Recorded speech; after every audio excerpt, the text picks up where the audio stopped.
सभापती महोदय, राज्यामध्ये एकीकडे विद्यार्थ्यांची पटसंख्या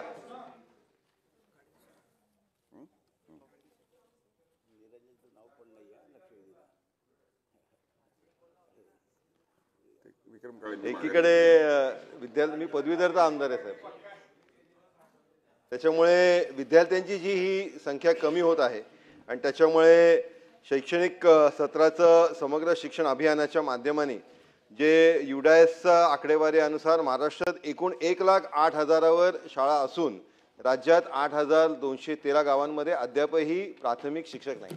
सभापती महोदय, अनुदानित शाळांमध्ये आता शाळा सुरू झाल्यात आणि आता बऱ्याचशा ठिकाणी अजूनही शिक्षक नाही. शिक्षकांच्या संदर्भातली आपण ज्यावेळेस राईट टू एज्युकेशन म्हणतो, हे विद्यार्थ्याचा अधिकार आहे, ते अधिकार मिळवून देण्यासाठी आपण शिक्षकांच्या भरतीच्या संदर्भातलं आपण काय निर्णय घेणार हा सभापती महोदय माझा स्पेसिफिक प्रश्न आहे. त्याचबरोबर सभापती महोदय, ग्रामीण भागामध्ये आपण शाळांचंही संदर्भातलं विद्यार्थ्यांना एकत्र करायचं आपण धोरण घेतलंय, पण बरेच ठिकाणी सभापती महोदय आपल्याला गावांचा अंतर लांब आहे, काही ठिकाणी भौगोलिक दृष्टिकोनाने ते एकत्र करता येत नाही. अशा याच्यामध्ये आपण टेक्नॉलॉजीचा वापर करून शिक्षकांची संख्या त्या शाळेवरती मेंटेन करून आपण चांगल्या दर्जाचं ई क्लासरूमच्या माध्यमाने त्यांना शिक्षण त्या तिकडे उपलब्ध करून देऊ शकतो का? एक पूर्ण प्लॅटफॉर्म आपण या संदर्भातलं धोरण म्हणून शिक्षण विभाग तयार करणार का? असे माझे स्पेसिफिक 3 प्रश्न आहेत. सभापती महोदय, सन्माननीय सदस्यांनी जो मुद्दा मांडला, एक तर सर्वात पहिले शासनाची भूमिका या ठिकाणी क्लिअर करतो की शाळांमधील पटसंख्या कमी झाल्यामुळे शाळांचं समायोजन करण्याचा शासनाचं असं कुठलंही धोरण नाही. परंतु संच मान्यता आणि पट पडताळणीमुळे जर का विद्यार्थी संख्या एखाद्या ठिकाणची कमी झाली असेल तर हे अतिरिक्त झालेले शिक्षक यांना अतिरिक्त शिक्षकांचे शासन निर्णयानुसार समायोजन करण्यात येईल, हे आपणास या ठिकाणी क्लिअर करतो.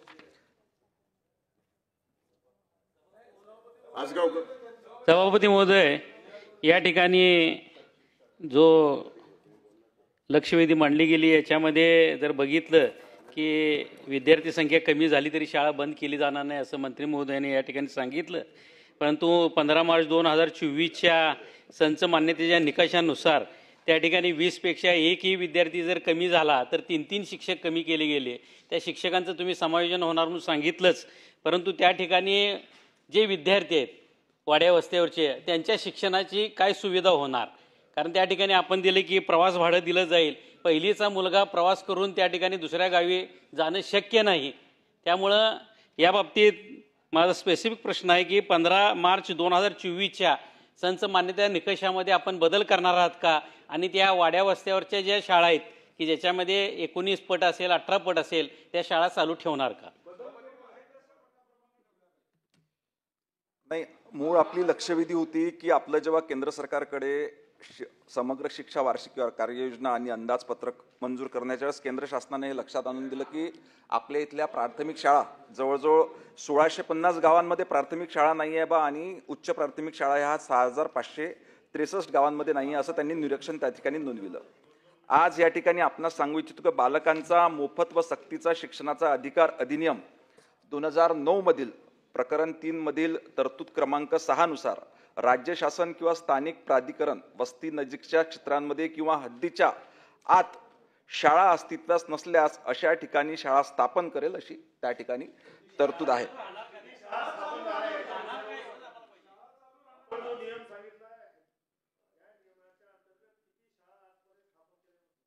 नाही, शाळा एक वस्तुस्थिती आपण समजली पाहिजे. 1 मिनिट, हा तरतूद काय आहे मी या ठिकाणी सांगितलं. 1 मिनिट सोबत आपण एक वस्तुस्थिती पण जाणली पाहिजे की आपल्या राज्यामध्ये सर्व मिळून जवळजवळ 1,08,000 शाळा त्या ठिकाणी आहेत आणि या 1,08,000 शाळांमधल्या जवळजवळ 18,000 शाळांची परिस्थिती अशी आहे की त्या ठिकाणी 20पेक्षा पटसंख्या कमी आहे. असं असताना देखील शासनाने ते कुठली शाळा त्या ठिकाणी बंद केली नाही किंवा काही केली नाही, म्हणजे त्याचं स्थलांतरही त्या ठिकाणी केलेलं नाही. नाही, शिक्षक अतिरिक्त केलं तर त्याचं समायोजन करणं चालू आहे. आता अनेक ठिकाणी शासनाच्या जिल्हा परिषदेच्या शाळा अशा आहेत की ज्या ठिकाणी पटसंख्या वाढते आहे, तर ज्या ठिकाणी पटसंख्या वाढते आहे त्या ठिकाणी आपण त्या शिक्षकांचं समायोजन त्या ठिकाणी करतोय.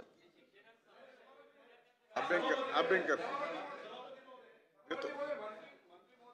देता देत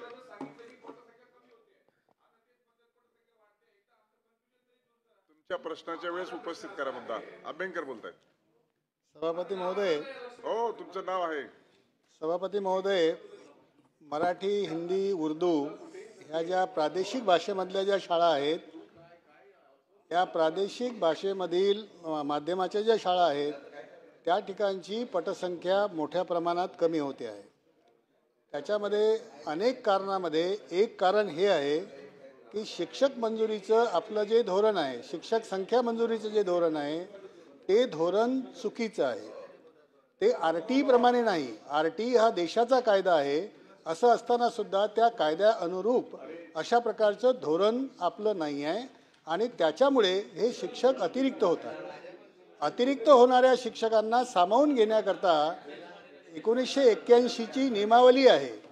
त्यामध्ये 26 नंबरचा जो नियम आहे त्यानुसार आधी त्या शिक्षकांना इतर शाळांमध्ये सामावून घ्यावं आणि नंतरच त्यांना मूळ शाळेमधून कार्यमुक्त करावं अशा प्रकारची तरतूद आहे.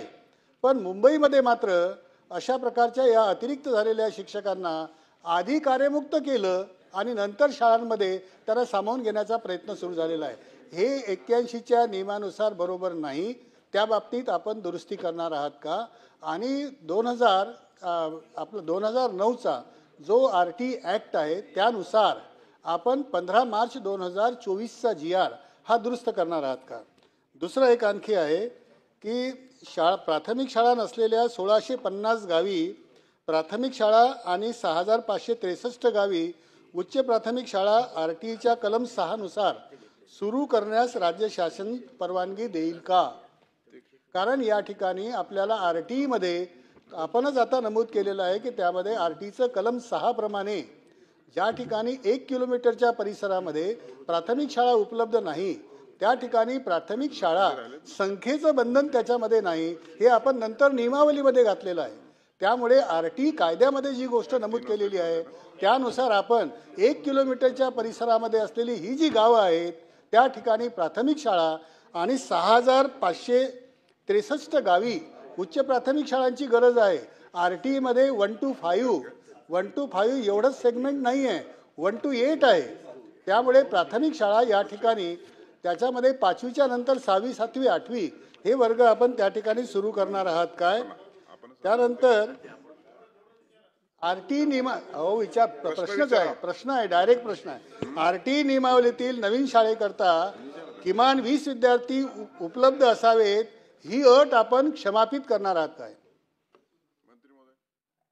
सन्माननीय सदस्यांनी सर्वात पहिले विचारलं की मुंबईमधले जे शिक्षक की पहिले समायोजित केले नाही अतिरिक्त ठरविल्यानंतर, हे मी या ठिकाणी क्लिअर करू इच्छितो की पहिले त्याचं समायोजन करण्यात येईल आणि त्याच्यानंतरच त्याला त्या मूळ ठिकाणावरून कार्यमुक्त करण्यात येईल. दुसरं नाही, आपण ते दुरुस्ती करू, त्याच्यामध्ये काय हरकत नाही. नंतर एक आपलं म्हणणं आहे की शाळा ह्या ज्या केंद्र सरकारने नोंद ह्या ठिकाणी करून दाखवली, मी आपल्याला सांगितल्याप्रमाणे करणार त्यांचं. एक मी आपल्याला सांगितल्याप्रमाणे केंद्र शासनाने जे निदर्शनास आणून दिलं की 1650 गावांमध्ये प्राथमिक शाळा आणि 6553 गावांमध्ये उच्च प्राथमिक शाळा नसल्याचं निरीक्षण त्या ठिकाणी नोंदविलं आहे. तर याच्याकरिता जी तरतूद ह्या ठिकाणी आपल्या राज्याने जे ॲक्ट त्या ठिकाणी केलं आहे की महाराष्ट्र बालकांचा मोफत व सक्तीचा शिक्षणाचा हक्क नियम 2011 मधील तरतुदीनुसार अशा वस्त्यांमध्ये जिथे शाळा प्राथमिक स्तर 1 किलोमीटर, उच्च प्राथमिक स्तर 3 किलोमीटर आणि माध्यमिक स्तरावर 5 किलोमीटर परिसरात उपलब्ध नाही अशा वस्त्यामधील मुलांना शिक्षण देण्यासाठी वाहतूक सुविधा, त्या ठिकाणी निवास सुविधा व अन्य सुविधा देण्याची तरतूद आहे. त्याच पद्धतीने नाही, अजून सांगतो तुम्हाला, दुसरं काही ठिकाणी आता केंद्र सरकारने काय केलं, एक नवीन त्या ठिकाणी हे केलं, केंद्र शासनाने प्रधानमंत्री जनजातीय आदिवासी न्याय महाअभियान अंतर्गत 25 व धरती आबा जनजातीय ग्राम उत्कर्ष अभियानांतर्गत 22 असे एकूण 47 वसतिगृहांना आपण त्या ठिकाणी मंजुरी दिलेली आहे, ज्याच्यातून 4700 विद्यार्थ्यांना वसतिगृहाची त्या ठिकाणी सुविधा उपलब्ध झालेली आहे. ह्या अनेक असे जे बेडे किंवा छोटे गावं दाखवले आहे हे साधारणतः आदिवासी एरियातले आहे आणि त्या ठिकाणी आपण वसतिगृह सुरू केलेले आहेत. मी सगळ्यांना बोलायला देते, परंतु 5व्या लक्षवेधीवरती नावं आहेत. प्राथमिक शिक्षण देण्यासाठी शाळा नसण्याबाबत प्रामुख्याने उल्लेख केलेला आहे. 1650 गावे प्राथमिक शाळेपासून आणि 6563 गावे उच्च प्राथमिक शाळेपासून वंचित आहे. सभापती महोदय, माननीय मंत्री महोदयांनी उत्तर देताना पटसंख्या कमी असलेल्या शाळेच्या बाबतीत सांगितलं का बाबा काही शाळांची पटसंख्या कमी आहे. महाराष्ट्र शासनाने आता 23 जून रोजी जो प्रवेशोत्सव कार्यक्रम घेतला माननीय मंत्री महोदय, त्या कार्यक्रमाला आम्ही पण आमदार म्हणून प्रत्येक ठिकाणी तुमच्या विनंतीला कलेक्टर साहेबांच्या पत्राला मान देऊन आम्ही गेलो होतो.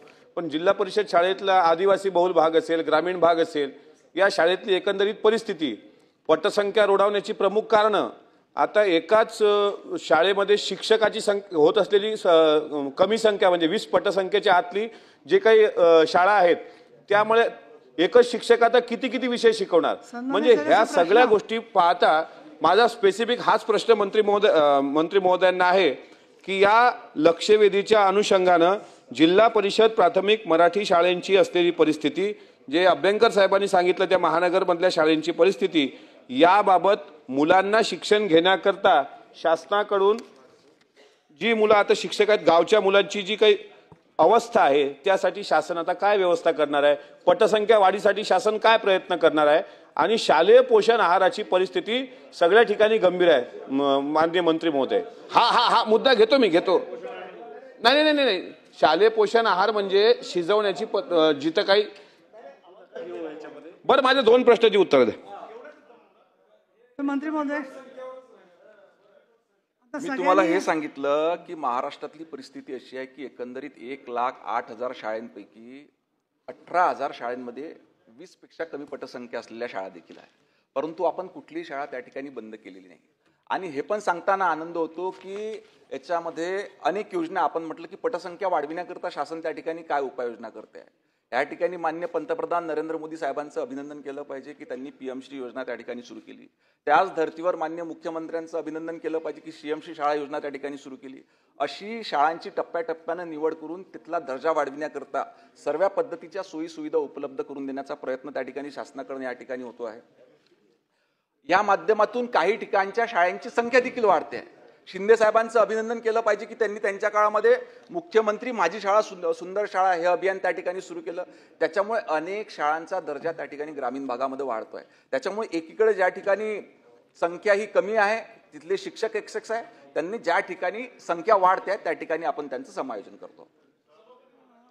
1 मिनिट, अभिजित वंजारी बोला. या प्रश्नाची जी व्याप्ती आहे ना, ही प्राथमिक शिक्षण ज्या ज्या गावांमध्ये स्थानिक स्वराज्य संस्थांच्या त्या व्याप्तीमध्ये ज्या ठिकाणी शाळा नाही आहेत त्या मुलांना त्या ठिकाणी शिक्षणाची सोय करणार का, अशा पद्धतीचा या लक्षवेधीचा आशय आहे. आता मंत्री महोदयांनी या ठिकाणी उत्तर दिलं की आपण सीएमश्री शाळा सुरू करतो आहे, आपण पीएमश्री शाळा सुरू करतो आहे. या शाळा ज्या प्रमाणामध्ये राज्यामध्ये वेगवेगळ्या जिल्ह्यांमध्ये वेगवेगळ्या तालुक्यांमध्ये ज्या ठिकाणी सुरू होत आहे त्याचा जर आकडा आपण पाहिला आणि 15 मार्च 2024चा जो शासनाचा GR आहे शालेय शिक्षण विभागाचा, की ज्या ठिकाणी 20 पेक्षा कमी पटसंख्या ज्या ठिकाणी असेल त्या ठिकाणची शाळा बंद करण्याचा निर्णय आपला आहे. शाळा बंद नाही केली हे आपण म्हटलं हे बरोबर आहे, पण त्या ठिकाणी जर सर्वच्या सर्व असणारे शिक्षक हे जर त्या ठिकाणी सरप्लस झाले, त्यांचं समायोजन दुसऱ्या शाळेत केलं, तर मग त्या 19 विद्यार्थ्यांना त्या शाळेमध्ये शिकवायला शिक्षक कोण राहणार आहे, हा प्रश्न या ठिकाणी उपस्थित करायचा आहे. म्हणून आमचा स्पेसिफिक प्रश्न आहे की संच मान्यतेच्या संदर्भामध्ये जो निकष लावलेला आहे तो 15 मार्च 2024चा GR आपण रद्द करणार का, हा आमचा प्रमुख प्रश्न आहे. त्याच्यावर स्पेसिफिक उत्तर द्यावं. आपण त्या प्राथमिक शाळा ज्या आपल्या समग्र शिक्षण अभियानाच्या अंतर्गत आपण ज्या अनेक शाळा उभा करणार आहेत असं जे सांगतायत ते दिवा स्वप्न आहे ना. आजच्या परिस्थितीमध्ये येणाऱ्या 5 वर्षामध्ये 10 वर्षामध्ये या 15 मार्च 2024च्या निकषाप्रमाणे जे अनेक शिक्षक त्या ठिकाणी त्या शाळेमध्ये राहणार नाही किंवा अन्य ठिकाणी समायोजित होणार आहे आणि म्हणून त्या शाळेमध्ये शिकवायला एकही शिक्षक राहणार नाही, त्या शाळांचं काय, हा स्पेसिफिक प्रश्न आमचा आहे. त्याच्यावर कृपा करून शासनाने उत्तर द्या. आणि त्या शाळा सुरू राहणार का आणि शाळा शिक्षकांशिवाय कशा सुरू राहणार याचं उत्तर मिळालं पाहिजे. सभापती महोदय, त्याला मंत्री महोदय, नाही चव्हाण साहेब, नाही असं नाही, असं नको जोडून सगळ्यांचे जोडून येणार प्रश्न नाही. सन्माननीय सदस्य अभिजित वंजारी साहेबांचं शिक्षणाबद्दल असलेली तळमळ ही सर्व जगजाहीर आहे. की त्यांना शिक्षणाबद्दल, विद्यार्थ्यांबद्दल किती तळमळ आहे. त्याच्यामुळे एक उत्कृष्ट शिक्षण संस्था ते आमच्या नागपूरमध्ये त्या ठिकाणी चालवत आहेत. ह्या ठिकाणी आपल्याला सरकारच्या वतीने तुमची मूळ चिंता आहे की ज्या शाळा सुरू आहेत परंतु तिथली जर का पटसंख्या ही 20पेक्षा कमी झाली तर त्या ठिकाणी जर का एकही शिक्षक नसला तर तुम्ही त्या शाळा बंद करणार का? अशी कुठलीही शाळा, सध्या चालू असलेली कुठलीही शाळा शिक्षण बंद करणार नाही. त्या ठिकाणी निश्चितपणे शिक्षकांची व्यवस्था ही शासनातर्फे करण्यात येईल. मला असं वाटतं त्यांनी सांगितलेलं. नाही, एक मिनिट, आता मी देते बोलायला, मी संपत नाहीये. परंतु अभिजित वंजारींनी असं विचारलं की कुठली शाळा बंद करणार कर, त्याच्यावर अगदी सुस्पष्ट पत्र त्यांनी उत्तर दिलेलं आहे. तर त्या खेरीत आता असेल तर विचारा, परत तोच प्रश्न तेच उत्तर, असं नाही करायचं. नाही, ज्ञानेश्वर म्हात्रे त्याच्यानंतर खडसे साहेब. मंत्री महोदय, अत्यंत सरनाईक साहेब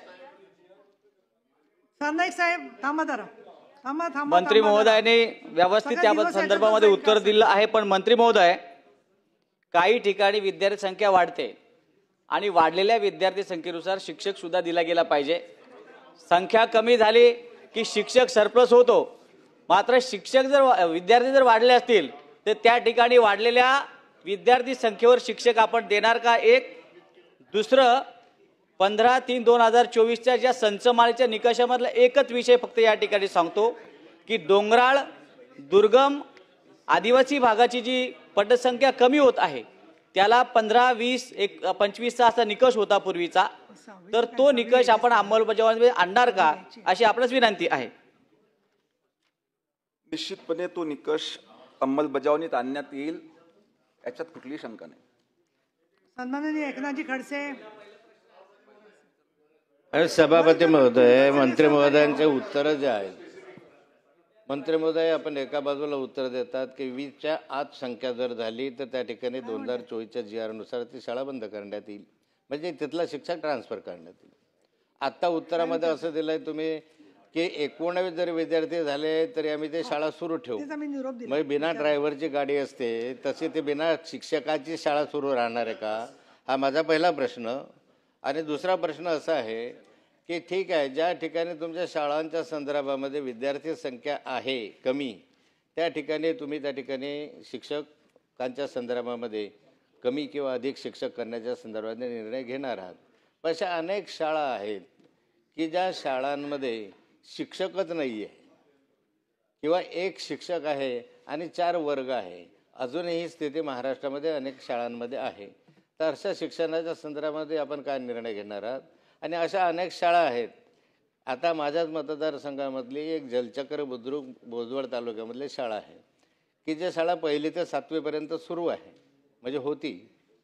पण ते वादळामुळे सगळ्या 7च्या 7 शाळा खोल्या ज्या आहेत त्या पडून गेल्या आणि त्यामुळे 3 वर्ष झाले ते आता शाळा भरतच नाही, किंवा जे भरायचे ज्यावेळेला प्रयत्न केला तर शाळा कुठेतरी एखाद्या झाडाखाली करतात. आणि अशा ठिकाणी ते शिक्षक कमी करणं किंवा जास्त करण्यापेक्षा त्या शाळा खोल्या बांधकामाची काही व्यवस्था करणार आहेत की आपण काही या शाळा बंदच करायच्या प्रश्न घ्या अशा ठिकाणी? म्हणून या प्रश्नाचे उत्तर मला मंत्री महोदयाकडून अपेक्षित आहे. ठीक आहे मंत्री महोदय. सभागृहाचे ज्येष्ठ सदस्य सन्मान्य नाथाभाऊ यांनी जी गोष्ट लक्षात आणून दिली की स्पेसिफिक काही ठिकाणी संख्या वाढलेली असताना देखील त्या ठिकाणी शिक्षक नाहीत, निश्चितपणे बाब तपासण्यात येईल आणि त्या ठिकाणी शिक्षकाची व्यवस्था करण्यात येईल. दुसरं, आपण शाळाची दुरावस्थेबद्दल बोलले की काही शाळा आहेत त्या ठिकाणी झाडाखाली भरतात किंवा काही. आपण सर्वजण जाणतो की ह्या सर्व शाळांची दुरुस्ती करण्याकरता करोडो रुपयाचा निधी आपला जिल्हा नियोजन समितीमध्ये उपलब्ध असतो. त्याच पद्धतीनं आपल्या आमदार निधीतून जर का तातडीनं त्या ठिकाणी आवश्यकता आहे तर आपण आपल्या आमदार निधी म्हणून तात्काळ दिलं पाहिजे आणि शिक्षणाची व्यवस्था निश्चितपणे त्या ठिकाणच्या लोकप्रतिनिधी उपलब्ध करून दिली पाहिजे. नाही 60 खोल्या नाही, परंतु जिल्हा नियोजन समितीमध्ये भरपूर मोठी तरतूद त्या ठिकाणी उपलब्ध करून दिलेली आहे. दुसरा, हा विषय आजच्या लक्षवेधीच्या अनुषंगाने नाही तरी सन्मान्य सदस्याचा सन्मान ठेवताना आपण हे उत्तर त्या ठिकाणी. 1 मिनिट लिंगाडे साहेब. नाही तुमचं समाधान झालं नाही, पण मंत्री महोदय असं सांगतायत. अहो पण प्रश्न विचारल्यानंतर त्यांनी सांगितलं की याचा मधला स्कोप नाही आहे. आता त्याच्यावरती वेगळी मीटिंग घेऊ. अहो हा प्रश्न आता सरकार काय करते, शिंदे साहेब उत्तर देऊ शकतात, तेही देऊ शकतात. थांब बसा, नाही स्पेसिफिक घ्या तुम्ही. असं जनरल नाही करता येणार. तुम्ही आता अनुभवी सदस्य आहात, नेते आहात, असं कसं काय? खडसे साहेब. खडसे साहेब चला लिंगाडे स्पेसिफिक घ्या चला. आणि नंतर सभापती महोदय,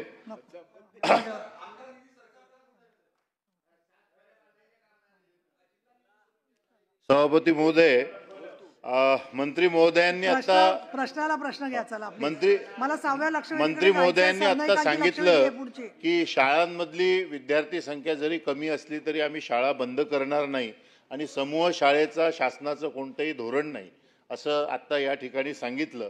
मग बुलढाणा जिल्ह्यामध्ये आता 35 शिक्षक आपण निलंबित केलेत की त्या ठिकाणी विद्यार्थी संख्या कमी झाली म्हणून.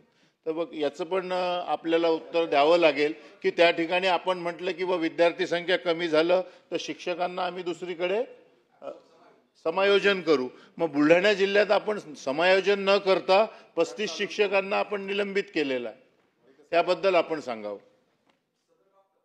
निर्णय घेण्यात येईल. ठीक आहे. शशिकांतजी शिंदे.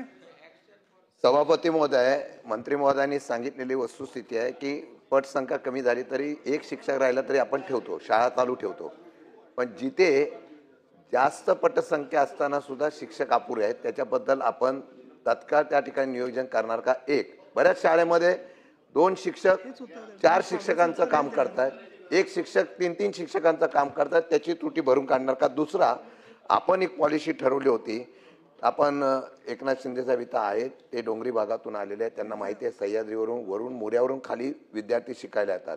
तिथे आपण धनगरपाडा असतो, मोरे असतात, तिथे शिक्षणाची सेवाच नव्हती.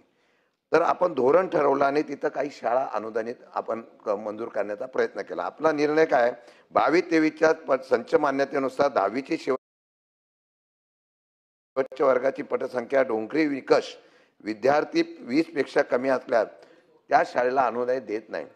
आता 23-24ची मान्यता अनुदाने वितरित होणे आवश्यक होते, परंतु तसे न झाल्यामुळे अजूनपर्यंत त्यांना अनुदान मिळालं नाही.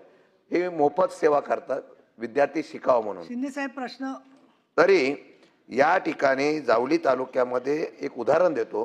कुसुंबी मुरा म्हणून आहे, तिथं 7वीला मुली खाली शाळेला येऊ शकत नव्हत्या, तिथं संस्था चालू आहे. 23-24 आणि 24-25ची या संच मान्यता पाहून अनुदान जे आपण देतोय टप्प्याटप्प्याने ते मंजूर झालं नव्हतं. ते अनुदान देण्याच्या संदर्भातून आपण धोरणात्मक निर्णय घेणार आहे काय डोंगरी भागातल्या. एक तर पहिले शिंदे साहेबांचं अभिनंदन केलं पाहिजे की तुम्ही सांगितलं की काही ठिकाणी त्या ठिकाणी विद्यार्थी संख्या वाढते. हे कशाचं लक्षण आहे? कारण मागच्या 10 वर्षापासून सरकारने जे वेगवेगळे उपक्रम राबविले, आत्ताच मी सांगितलं की शिंदे साहेबांनी जी योजना आणली, मुख्यमंत्री माझी शाळा सुंदर आता मला बोलू द्या, मी तुमचं ऐकलं, आता मला तुम्ही अभिनंदन केल्यामुळे ते गोंधळून गेले. जी योजना सन्माननीय शिंदे साहेबांनी सुरू केली होती, मुख्यमंत्री माझी शाळा सुंदर शाळा, त्याचा उपक्रम इतका चांगला राबविला गेला की वर्ल्ड गिनीज बुक रेकॉर्डमध्ये त्याचं नाव त्या ठिकाणी घेण्यात आलं. असे वेगवेगळे उपक्रम त्या ठिकाणी नोंदविण्यात आले. आणि आताच आपल्या दुसऱ्या सदस्यांनी सांगितलं की यावर्षी शाळा प्रवेश उत्सव हा कार्यक्रम त्या ठिकाणी सरकारच्या वतीनं घेण्यात आला. आपल्यातले बरेचसे प्रतिनिधी शाळेच्या पहिल्या दिवशी त्या ठिकाणी शाळेत गेले.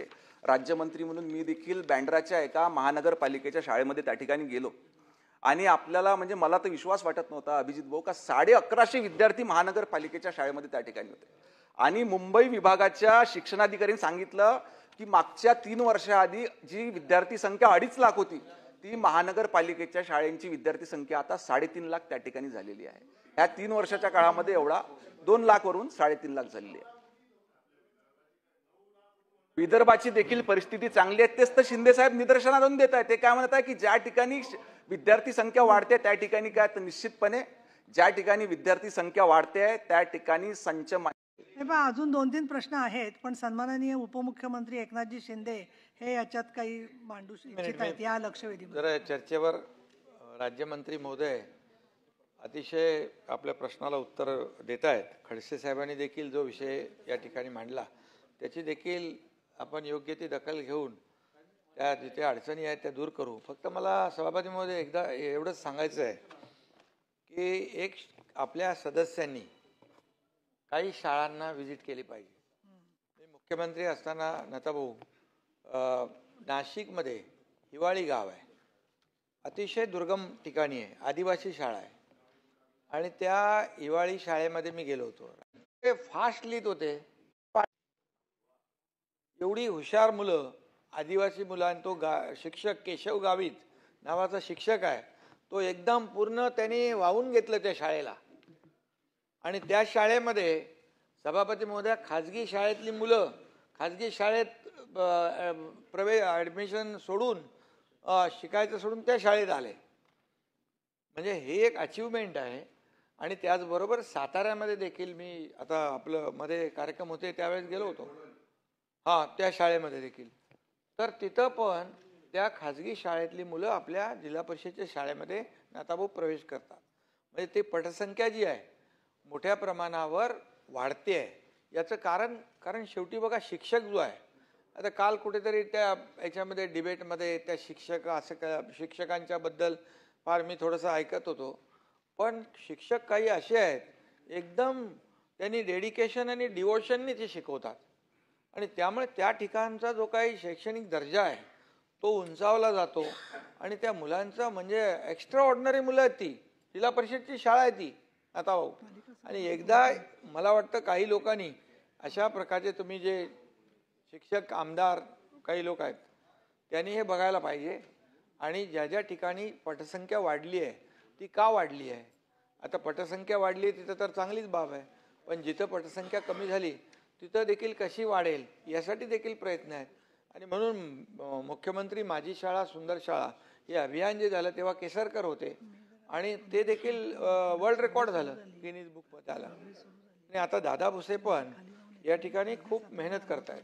प्रत्येक अशा दुर्गम भागामध्ये तिथे काय अडचणी आहेत, तिथलं काय ॲटमॉस्फिअर काय आहे, तिथं कशा पद्धतीने. आणि मुलांना थोडंसं आपण मोटिवेट केलं शिक्षकांनी. आणि खऱ्या अर्थाने शिक्षक एवढे काही लोक मेहनत करतायत म्हणजे काय शिक्षकाला काही लोक टार्गेट करतात. परंतु सगळीच काय सगळ्या क्षेत्रात राजकीय क्षेत्रात पण आता भाऊ बरी वाईट माणसं आहेत, पाची बोटं सारखी नाहीत. पण काही शिक्षक जे आहेत ते एकदम असे म्हणजे वाहून घेतलेले पद्धतीने काम करतात. त्यामुळे आपल्या शासकीय शाळा ज्या आहेत कुठेही कमी आपण लेखता कामा नये. त्याच्यामध्ये काय सजेशन करायचं आहे तुम्हाला ते करा ना. सरकार तिथं कुठं पैसे द्यायचे आहेत, पैसे कमी पडणार नाही. तर आपल्यातले किती लोक जिल्हा परिषद शाळेमध्ये, नगरपालिका शाळेत, महापालिका शाळेत शिकले. मी देखील नगरपालिका तेव्हा होती त्या शाळेत शिकून मुख्यमंत्री झालो. आणि त्यामुळे आपल्या शाळा ज्या आहेत, आपल्या शाळा कुठेही इतर शाळांपेक्षा मागे नाहीत किंबहुना कुठं मागे असतील तर तिथं आपल्याला पुढं गेलं पाहिजे यासाठी आपण सूचना केल्या पाहिजे. आणि शासन सगळ्या बाबतीमध्ये तयार आहे. ठीक आहे. आता खोडकेजी